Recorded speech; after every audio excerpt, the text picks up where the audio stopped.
My dad gave me my own personal gun when I moved out in college and got my first place.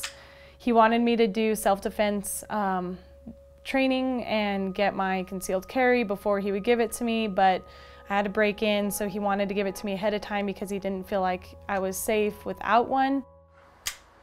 Coming from a family that grew up very gun-friendly and understanding what each weapon is used for and knowing that I have the right to defend myself with these weapons makes me understand and really push that these weapons, the semi-automatic assault rifles and bump stocks that you can add to them to make them automatic, these are not defensive weapons, and these are meant to hurt a mass amount of people.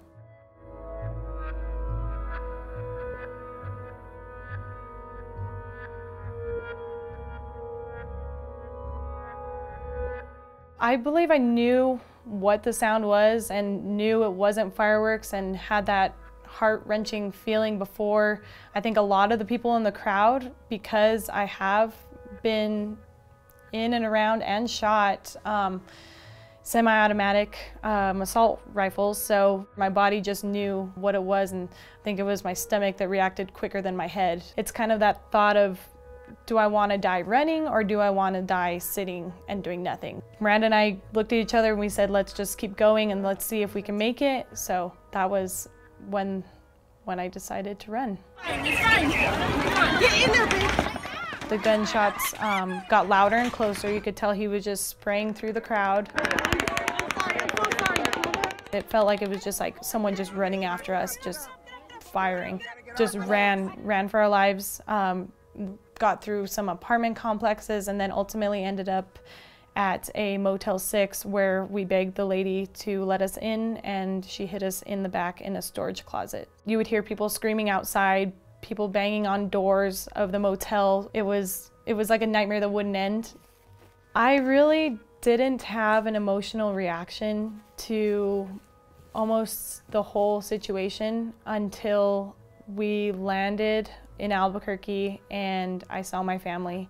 It was the first time I felt really safe, and I never thought that I was gonna feel that again. I have a 14-year-old sister, and I didn't want her to see me like this, but she did. Since the shooting, I've had a few instances where I've realized that my body is reacting to the situation. Little things like the ceiling fan being off balance.